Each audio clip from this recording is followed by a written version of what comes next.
Every trip to the airport begins with a familiar rhythm. You mentally prepare for holdups, costly snacks, spotty internet, and overall fatigue, almost as if suffering is a mandatory part of the itinerary. However, this experience isn't simply a matter of bad luck. Terminals are deliberately structured to exploit weary, hurried passengers who are unaware of the hidden perks around them. What most travelers miss is that airports offer a range of complimentary amenities and quiet zones that are easily accessible. These aren't reserved for first-class flyers or VIP lounge members, they're available to anyone willing to look. From complimentary hydration stations and high-speed internet to shower facilities, resting pods, courtesy transportation, and even complimentary guided tours during extended stopovers, these perks are genuine, yet often overlooked. This isn't about clever loopholes, it's about decoding the environment. Once you grasp how the system operates, you'll stop overpaying, quit rushing needlessly, and no longer feel confined to the terminal. If you simply watch without absorbing, nothing changes. But if you truly understand, your future journeys will be transformed. Because when you learn the unspoken rules of air travel, you'll never step into an airport unprepared again. Let's begin with the bottled water trap. After passing through security, thirst sets in, and conveniently, a display of bottled water appears, priced as if it were premium champagne. $7, $8, sometimes $10. Most passengers grumble, pay up, and move forward. That predictable reaction is exactly what the airport relies on. The truth? Clean, free drinking water is accessible in nearly every major terminal worldwide. Airports rarely advertise these amenities. They don't draw attention to them, and they certainly don't position them in obvious locations. Yet hydration stations are present, typically placed near washrooms, along less trafficked hallways, or in spots frequented by airline employees and frequent travelers. That's why experienced passengers follow a straightforward principle: never carry a full water container through the security checkpoint, bring an empty one instead. Security allows it without question. Once past the gates, you simply fill it up at no cost, bypassing those expensive retail displays entirely. Take Barcelona's airport, for example. Refill points are positioned near specific gates like B10. In Mexico City, they're discreetly located closer to the arrival zones. Every terminal has its own configuration, but the underlying principle remains consistent. The system isn't malfunctioning, it's operating exactly as designed. Airports count on passengers feeling fatigued, hurried, and uninformed. The moment you stop conforming, unnecessary spending decreases noticeably. Now that you're no longer overspending for basic hydration, another challenge surfaces, one that begins the instant you attempt to go online. This brings us to the connectivity scheme designed to make you pay. After settling into a seat, you pull out your phone, and the complimentary Wi-Fi appears generous, until the countdown begins. Half an hour, sometimes even less. Once the time elapses, the prompt shifts abruptly: insert payment details, purchase continued access, agree to rates that feel unreasonable. That sense of irritation is carefully orchestrated. Wi-Fi restrictions at airports are seldom about bandwidth limitations, they're designed as mental hurdles, wearing you down until purchasing access seems like the simpler option. But there's a flaw in the setup. In numerous terminals, the system restricts connections rather than individuals. Once your complimentary period ends, try activating airplane mode briefly, about 10 seconds, then deactivate it and attempt to reconnect.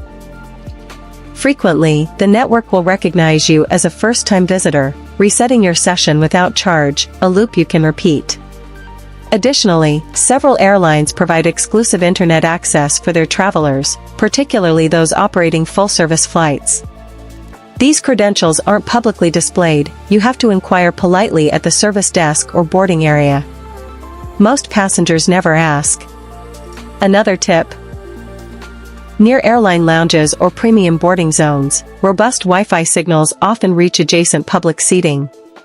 At airports like Changi in Singapore or DXB in Dubai, relocating just a short distance can give you access to faster connectivity without any expense. It's the same underlying concept. The infrastructure isn't flawed, it simply favors those in the know. Now picture this: you've just exited a 14-hour flight, feeling drained and restless, with a lengthy stopover still looming. That discomfort has a remedy, too, and remarkably few passengers take advantage. That brings us to the underutilized shower facilities available at no charge. The exhaustion following an extended journey is uniquely overwhelming. Your clothing feels cumbersome. Your skin carries that lingering residue of stale air, and the thought of stepping onto another flight in that state feels unbearable. Most travelers assume there's no alternative unless they purchase lounge entry. That belief is incorrect. Several of the world's busiest terminals discreetly provide complimentary public washrooms with shower facilities, often maintained to a higher standard than anticipated.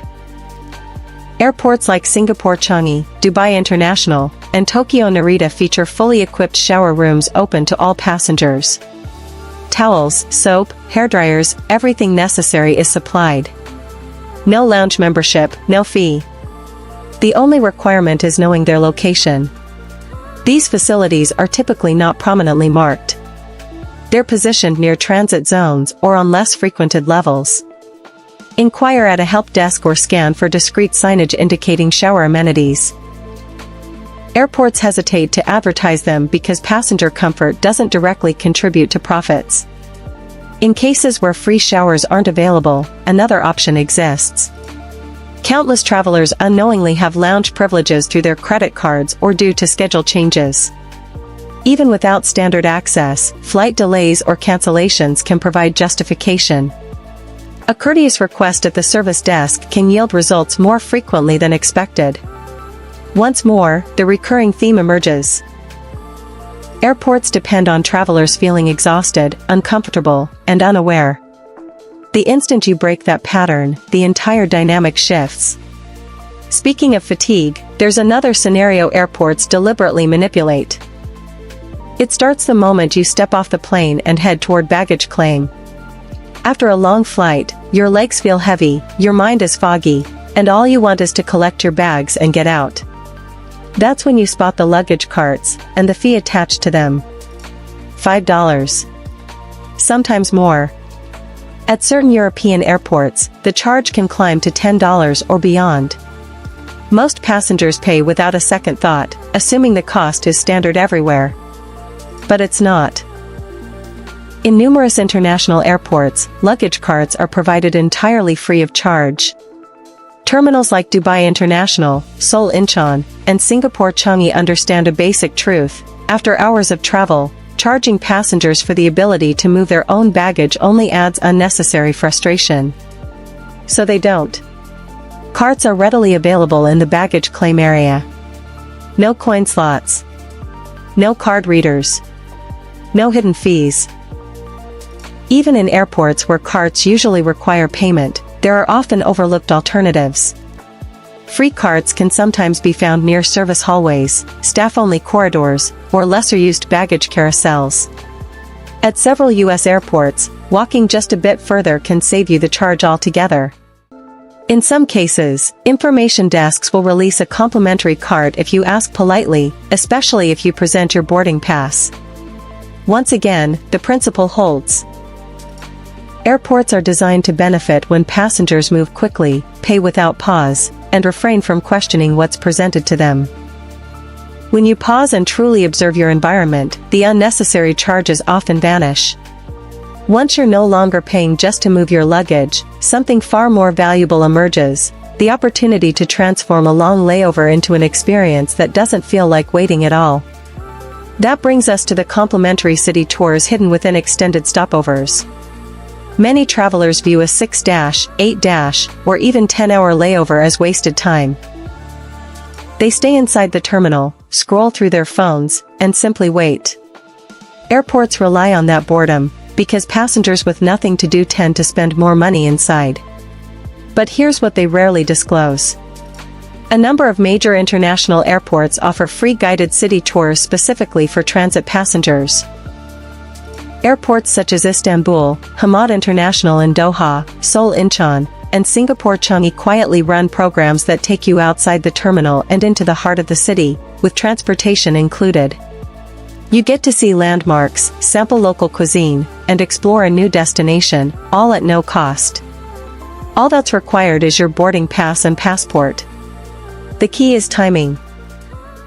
These tours typically operate on a first-come, first-served basis, and the registration counters are often labeled transit tours rather than free tours. If you don't know what to look for, it's easy to walk right past them. Some tours may require a transit visa, but airport staff are usually available to assist with the process. In Singapore, passengers with more than 5 hours between flights can join the complimentary tour and comfortably return in time for boarding. At Incheon, select programs even include hands-on cultural activities like traditional craft making. Airports don't promote these tours loudly, they'd rather you stay inside and spend. But once you realize you're allowed to leave, explore, and return at no cost, it completely changes how you view every long connection. Number 6. The unadvertised spots where complimentary food is available while most passengers pay full price. Hunger tends to strike without warning at airports. A glance at the menu boards reveals prices that feel almost offensive: $18 for a sandwich, $9 for a simple coffee. The majority of travelers accept this as unavoidable, assuming no alternatives exist.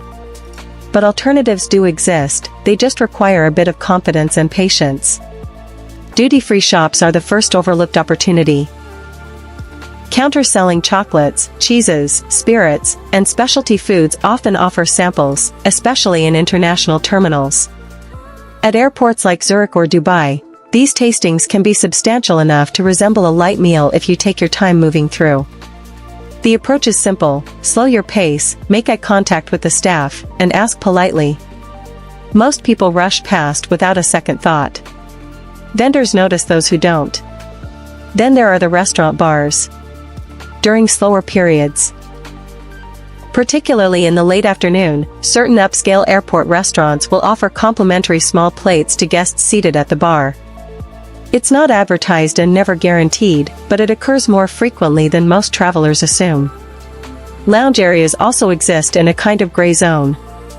Even without membership or a first-class ticket, a calm request for a cup of coffee or a bottle of water can occasionally be granted, especially during irregular operations or lengthy delays.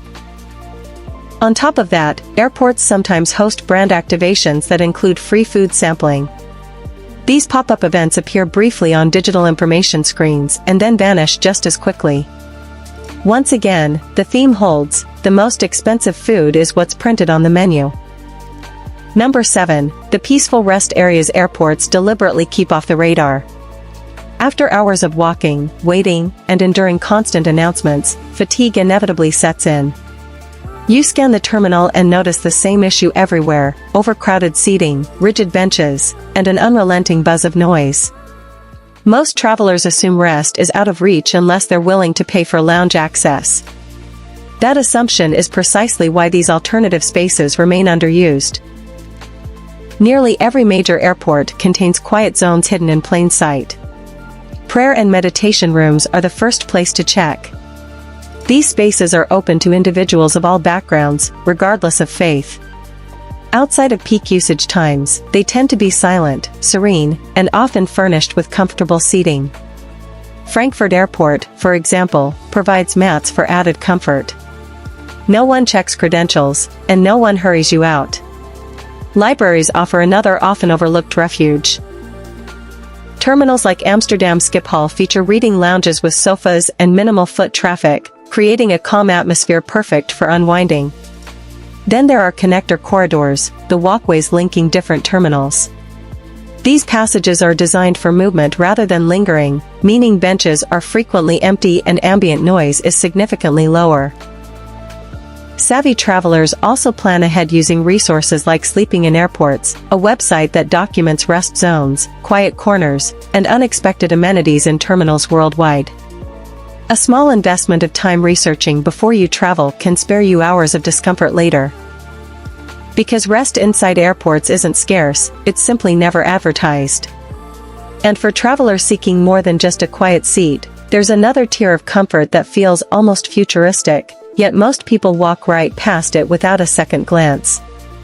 Number 8. Sleep pods, the discreet advantage hidden in plain sight. When genuine rest is what you need, not just a bench to lean on, certain airports offer a solution few passengers know to look for. In terminals like Helsinki-Vantaa, sleep pods are positioned within secure zones, their sleek, modern design making them appear exclusive or expensive. Yet countless travelers pass by without recognizing their purpose. These units fully recline, provide storage space for carry-on luggage, include USB charging ports, and offer a private cocoon amidst the terminal chaos.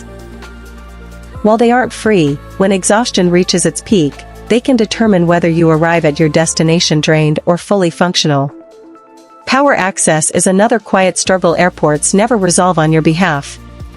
When every visible outlet seems occupied, the mistake is searching where everyone else is searching. Outlets are often tucked behind support pillars, near janitorial closets, or in abandoned check-in zones. Airport staff, especially cleaning crews, know exactly where they are, and a courteous question often yields useful directions more frequently than travelers expect. At some airports, information counters will even lend portable chargers when your battery is critically low. And that brings us to the underlying reality: airports aren't designed with passenger comfort as the priority. They're engineered to test your endurance, deplete your energy, and nudge you towards spending. But once you grasp the system's true mechanics, the dynamic shifts. You stop simply reacting. You begin making intentional choices. From complimentary hydration and internet access to showers, rest zones, snacks, mobility, and charging points, the real advantage has never been about money. It's about awareness. And once you possess that awareness, your entire approach to travel transforms. Airports are not neutral environments. They are deliberately structured to capitalize on exhaustion, disorientation, and silence. The majority of passengers follow the same predictable path, quietly paying the same fees, and ultimately leaving convinced there was no alternative. That conviction is the actual trap. The moment you recognize where free water, Wi-Fi, showers, quiet spaces, food, power outlets, and transit options are discreetly located, the entire experience shifts. You stop reacting impulsively. You stop rushing unnecessarily. You stop overpaying. Not by circumventing rules, but by finally understanding how they truly function. Airports will never advertise these benefits. Airlines will never point them out. And that's precisely why they remain accessible to those who know. If this perspective reshaped the way you view air travel, pass it along to someone who consistently overspends without understanding why. And if you're committed to traveling more intelligently in 2026 and beyond, stay with Avoid Flight Bans. Because once you see the system clearly, you'll never navigate a terminal blindly again.